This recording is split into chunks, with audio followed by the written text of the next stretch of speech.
Far beyond the reach of any mortal telescope, past the dying stars and silent graveyards of forgotten galaxies, there existed a world where fire never slept. A place built not of stone and soil, but of suffering hammered into permanence. And upon its blackened throne sat a being who had grown weary of easy victories. Darkseid, the tyrant of 1,000 conquered realms, the god who had made kneeling a universal language. For eons he had waged his eternal search, hunting through the folds of reality for the one perfect truth that would grant him dominion over every mind that had ever lived, the anti-life equation. Yet across countless conquered worlds, one anomaly had begun to trouble him. A single reality that refused to fit inside his understanding of the cosmos. A world where evolution itself seemed alive. A world where the flesh of ordinary beings kept birthing gods without warning. Beings whose very existence defied the rigid order Apokolips had spent millennia perfecting. To Darkseid, this was not simply curiosity. It was insult. It was possibility. It was, perhaps, the final missing fragment of the equation he had chased for longer than most stars had burned. And so, beneath a sky choked with ash, he rose from his throne and the machinery of Apokolips obeyed. A boom tube unlike any before tore itself open across the void, wider than continents, deeper than sorrow. The mother box at its heart did not hum. It wept, because even the ancient technology of the new gods understood what was about to happen. Then, without ceremony, without warning, without the mercy of a distant approach, Darkseid stepped through, and Earth felt him arrive. High above the blue curve of the planet, the sky darkened as though a second night had fallen inside the first. Clouds curled inward, satellites blinked and died. And in that same silent moment, every mutant on Earth stiffened as if struck by an invisible hand. In Westchester, Professor Charles Xavier sat within Cerebro, and the machine screamed, not with sound but with sensation. His mind, trained to touch the thoughts of billions, brushed against something so vast that the walls of his own consciousness threatened to collapse. It was not a mind like any he had known. It was a mountain of will, a cold ocean of certainty, a voice that had never once considered mercy. Xavier tore the helmet from his head, breath ragged, hands trembling. Somewhere in a quiet apartment far away, Jean Grey dropped a cup of tea and did not hear it shatter. Her eyes were fixed on a point above the horizon that no ordinary human could perceive. She felt it too. A darkness that did not belong to this universe. A hunger that predated the concept of hunger. The phoenix inside her stirred, uneasy, defensive, almost afraid. And in the ruins of a hidden mutant sanctuary, Magneto lifted his gaze to the sky and knew. He had spent his life fighting men in uniforms, machines built by frightened governments, sentinels forged from prejudice and steel. This was none of those things. This was not a weapon. This was not a nation. This was an empire. And its king had come to see what he had claimed. For a long moment, no one moved. Not the professor. Not the Phoenix Bearer. Not the master of magnetism. They simply stood, scattered across a world that did not yet understand it had already been marked. Somewhere far above, unseen by ordinary eyes, Darkseid gazed down upon the planet like a scholar considering a page he had not yet read. He did not smile. He did not need to. Because for the first time in centuries, the tyrant of Apokolips felt something almost forgotten. The kind of interest a predator gives to prey that might, just possibly, be worthy of the hunt. And below him, without knowing it, the mutants of Earth had already begun to lose the first war they did not yet realize had started. The first signs did not arrive as explosions. They arrived as silence. A coastal town in Norway went quiet on a Tuesday morning. No scream, no smoke, no signs of struggle. Only rows of citizens standing perfectly still in the street, staring at nothing, breathing in unison. When emergency broadcasts tried to reach them, the townspeople answered together in a single flat voice, as though 1,000 throats shared one mind. Then a village in rural Japan fell the same way. Then a district in Sao Paulo. Then a suburb outside Cairo. The pattern was too precise to be coincidence, and too gentle to be war. Something was slipping into the world through the cracks between wires and signals, threading itself into televisions, into phones, into the endless hum of modern communication. Pieces of an equation not meant for human ears. At the Xavier Institute, Cyclops stood before a wall of monitors as reports poured in from every corner of the globe. His jaw tightened behind the ruby visor. He had led the X-Men through Sentinel Wars and mutant hunts, through betrayals and resurrections, but he had never seen surrender arrive so quietly. He turned to his team, and his voice carried the calm certainty of a man who understood that panic was a luxury they could not afford. Storm was dispatched to the largest population centers, her presence alone enough to calm frightened crowds while she wove protective winds across evacuation routes. Nightcrawler teleported family after family from collapsing infrastructure. His prayers whispered between each disappearance and reappearance. His faith tested with every trip into the growing dark. Wolverine led the rescue teams into the towns already lost, dragging survivors from streets where their neighbors stood like statues, refusing to look back even when hands he had known reached silently for him. And through it all, Cyclops coordinated, dispatched, adapted, refusing to allow the weight of the impossible to bend his shoulders. The X-Men had always fought to protect a world that feared them. Today, that world was forgetting how to be afraid at all, and somehow that was worse. Then came the arrival no one expected, a quiet hum of metal above the mansion's grounds. A figure descending slowly through the morning mist, cloak trailing behind him, helmet gleaming dully in the pale light. Magneto. He landed without fanfare, without threats, without the theatrical hostility that had defined so many of his past visits. He simply walked toward the front doors, as though he had been invited. Inside, Xavier met him in the corridor, two old friends who had also been old enemies, standing across from each other in a hallway that had witnessed a lifetime of arguments. For a long moment, neither spoke. Then Magneto lifted his gaze, and there was something in his eyes that Xavier had rarely seen. Not anger, not conviction. Not for himself, for everything.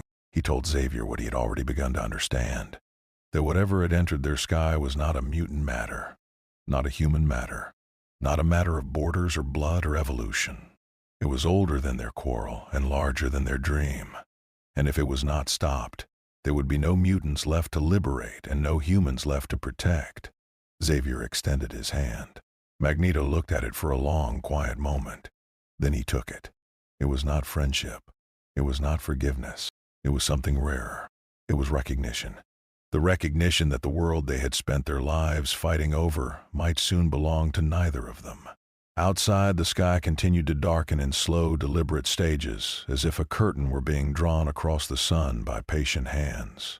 Somewhere far above, unseen sensors continued to gather information about the small blue world below.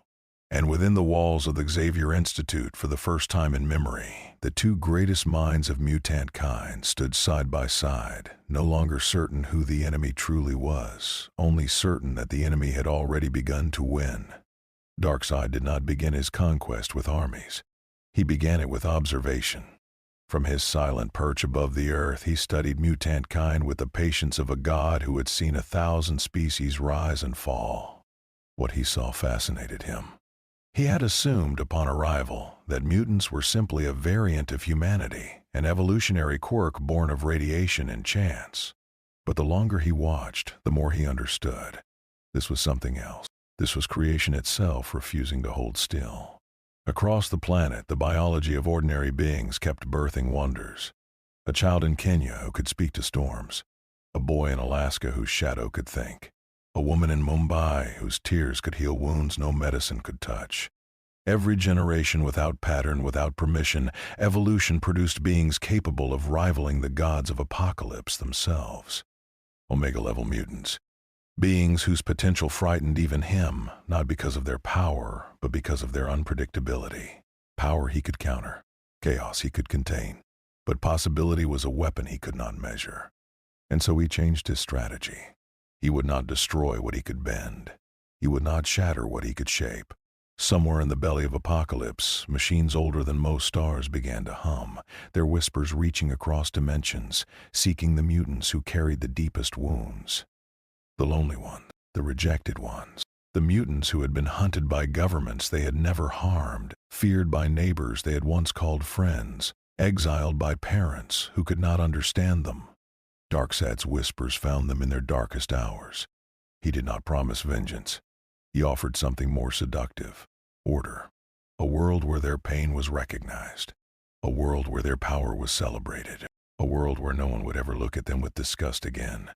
All they had to do was accept a small piece of a larger truth. A truth that felt at first like clarity, like calm, like the end of every argument they had ever lost. Some resisted. Some fled to the Xavier Institute, trembling and half-formed, warning of voices in their dreams. But others listened. And listening, they began to change. Within days, mutant communities that had struggled for peace began to fracture. Old friends looked at each other with new suspicion. Families argued in low, tense voices. Rumors spread through underground networks of mutants who had begun speaking in strange rhythms, using words that felt too smooth, too complete. A quiet civil war stirred beneath the surface of a species that had already been fighting for the right to simply exist. In the halls of the Xavier Institute, Professor Charles Xavier felt every fracture.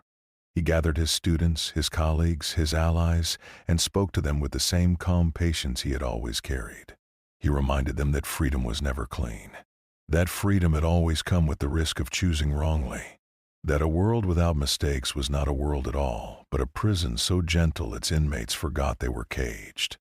Across the void, Darkseid heard him, and Darkseid answered, not through weapons, not through soldiers, but through thought. He allowed his voice to touch the edges of the psychic web Xavier had woven around Earth, and in that voice he offered a simple counter-argument.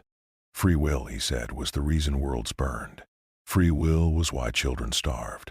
Free will was why the strong crushed the weak and called it destiny.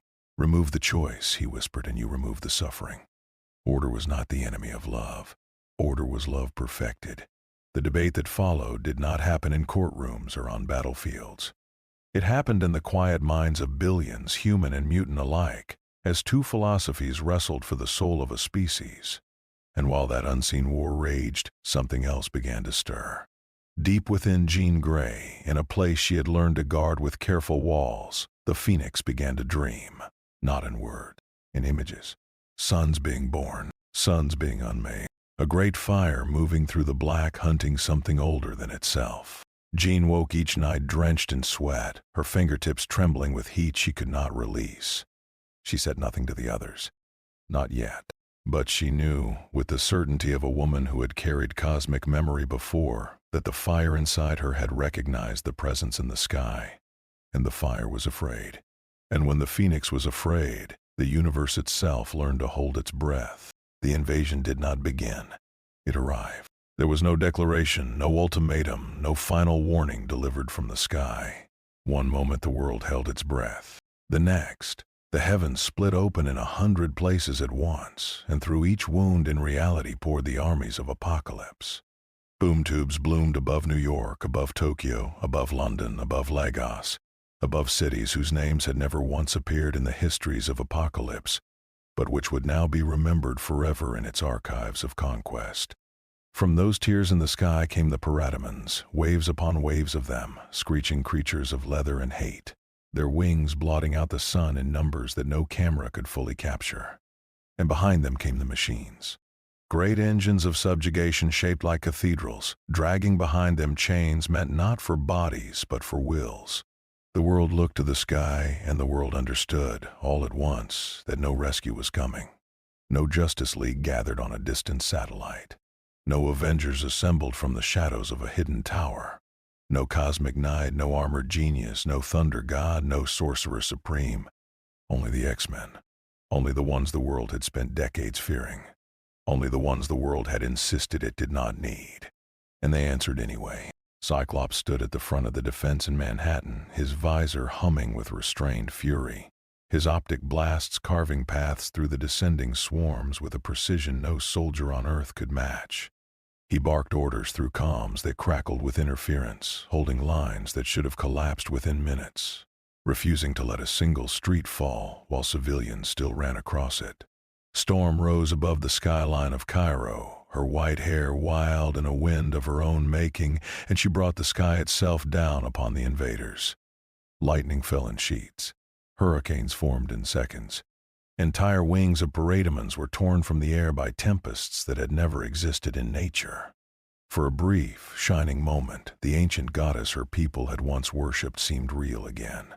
Colossus stood in the streets of Moscow, 7 feet of living steel, arms wide, refusing to move as wave after wave broke against him. Children ran between his legs to safety. He did not flinch when the blows came. He did not fall when the machine struck. He was a wall, and the wall would not yield.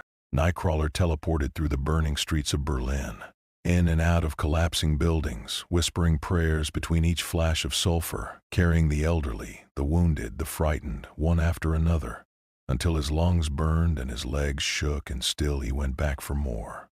And Wolverine, somewhere in the ruins of a small town whose name no one would remember, fought the way he had always fought, without hope of reward, without expectation of survival. Claws bared, teeth clenched, wading through parademons like a farmer through tall grass. Killing and killing and killing until even his healing factor began to lag behind the damage. And still, for every victory, the ledger grew heavier. For every street held, a block fell somewhere else. For every civilian saved, 100 more went silent. Even Wolverine, deep in the animal part of himself that had outlasted a century of war, understood the truth. This was not an enemy to be outlasted. This was not a battle to be won by endurance. And through it all, Darkseid himself did not descend. He remained above the world, vast and unmoving, arms folded, eyes glowing with the patient light of a being who had watched 1,000 worlds die and knew exactly how long it took. He did not need to fight. He did not need to strike. He needed only to wait. Because Darkseid understood something the X-Men were only beginning to learn. Victory did not require power. Victory required certainty. And on that day, above a burning earth, Darkseid was the only being in the sky who was certain of anything at all. The earth was breaking. Not all at once, but in the slow, terrible way great things always break. City by city, story by story, hope by hope. In the ruins of a coastline that had once been a place children built sandcastles, Jean Grey knelt in the wet ash and closed her eyes. She had spent her entire life learning to fear the fire inside her. She had spent years building walls, cages, whispered promises to herself that she would never again let the phoenix rise. She had watched, in memories both her own and inherited, what that fire could do when it was set free. Worlds unmade, stars devoured, loved ones burned into silhouettes. But now, kneeling in the ruin of everything she had sworn to protect, she understood the truth she had been running from. The walls had never truly been for the phoenix. They had been for her. And she could not afford to be afraid anymore. She raised her head. She opened her arm, and she let the fire come home. Above her, the sky changed. Where before there had been only smoke and the endless descent of parademons, there was now light. Not sunlight. Not fire as any human had ever known it. But a great, slow bloom of cosmic flame unfolding petal by petal, feather by feather, a bird made of stars stretching wings that touched horizons on either side of the world. The phoenix had returned. Across the battlefield, the parademons faltered. Machines older than most planets hesitated in their descent. Even the air itself seemed to draw back, as though the atmosphere of Earth had recognized the presence of something it had not felt in a very long time. And in the sky above, for the first time since his arrival, Darkseid stopped. He did not retreat. He did not flinch. But he stopped. And in that stillness, more was said than in any speech he had ever given. He recognized her. Not as Jean Grey. Not as a mutant. Not as a hero of a world he intended to conquer. He recognized the fire behind her eyes. He recognized the great ancient thing that had chosen her as its voice. The Phoenix Force. A power older than his throne. A power that had witnessed the birth of galaxies he had only conquered. A power that did not answer to anti-life because it was the raw affirmation of life itself. Slowly, deliberately, the tyrant of Apokolips descended, and the phoenix rose to meet him. They met in the middle of a broken sky, above a burning city, watched by every surviving eye on Earth. There were no words. There did not need to be. Their confrontation was not a battle in the ordinary sense. It was a collision of principles so vast that the physics of the world bent quietly around them, unwilling to interfere. Darkseid stood for domination. The Phoenix stood for creation. Darkseid stood for the final equation, the one truth that would erase all others. The Phoenix stood for the infinite equations, the endless possibilities that made existence worth existing. Darkseid stood for the end of choice. The Phoenix stood for the burning, terrible, beautiful freedom of every soul to choose wrongly and to try again. When they struck each other, the sky itself cracked. Whole continents felt the tremor. Oceans lifted from their beds. And somewhere in the space between blows, Jean Grey heard the Phoenix speak inside her, older than words, softer than thought. She could end him. She could open her arms wider still and let the fire consume until nothing of Apokolips remained, not in this reality, not in any. She could burn away the tyrant, the parademons, the machines, the whispers of anti-life, everything. And she could burn away Earth with it, because the fire, once fully unchained, did not know how to stop.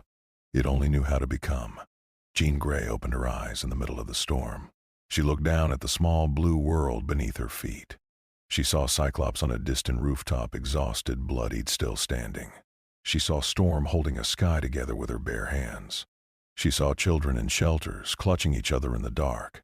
She saw the world she loved, and she pulled the fire back, just a little, just enough. Because victory, she realized, could not come through greater destruction. Darkseid had built his throne on the belief that the universe was ruled by whoever burned hottest. And the Phoenix, for all its power, refused to prove him right. Somewhere else the true answer was already being written. And Jane, breathing hard, wreathed in slow, patient flame, understood that her role was to hold the line until it was. While the sky above burned with cosmic fire, another battle had already begun in a place no eye could see. Deep within the walls of the Xavier Institute, in a chamber built to amplify the mind of a single man across the surface of the planet, Charles Xavier sat once more before Cerebro. He was not a soldier. He had never been. He had spent his life believing that the greatest battles were fought not with fists or lasers or armies, but with the slow, patient work of teaching one mind to understand another. Tonight that belief would be tested against a god. He placed the helmet upon his head. He drew a long, quiet breath, and he opened his mind to the world. Across every continent, in every city, still standing, in every shelter, in every trembling home, mutants felt him call, not as a command, not as a summons, as an invitation. He asked them gently if they would lend him their strength, not their bodies, not their powers, their memories, and they answered, millions of them, from the students in the Institute to the fugitives hiding in mountain caves. From the Morlocks in their forgotten tunnels to the mutants who had never once dared to reveal themselves. Even those who had listened to Darkseid's whispers, who had felt the seductive calm of anti-life, hesitated at the sound of Xavier's voice because it did not demand. It welcomed. And through Cerebro, amplified by more willing minds than any telepath had ever channeled in the history of the world, Xavier stepped onto a battlefield no army could reach. The metaphysical realm surrounding the anti-life equation. It was a place without color, without direction, without mercy. A place where thought itself was armor and doubt was a blade. Darkseid was already there, of course. He had always been there. This was his true throne, the seat behind the seat, the room behind the palace, the place where he sat while his body walked among lesser beings.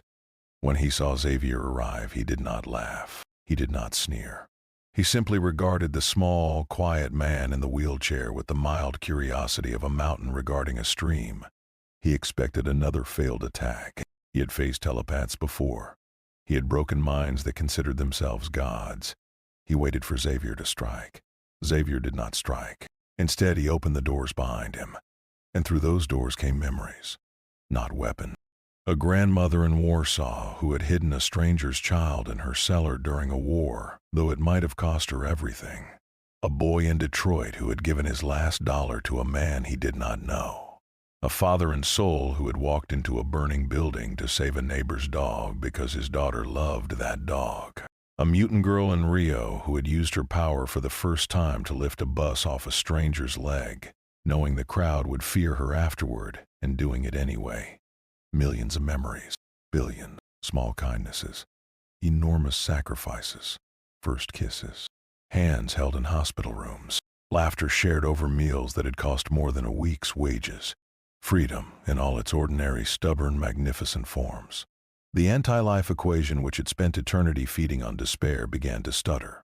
It had no defense against memory. It had no answer for love that had already been chosen freely, again and again, by beings who had every reason to choose otherwise. The equation was built on the assumption that free will was a wound, but every memory Xavier offered was proof that the wound was also a door. And through that door, humanity kept walking, again and again, toward each other. Darkseid watched his greatest weapon begin to tremble.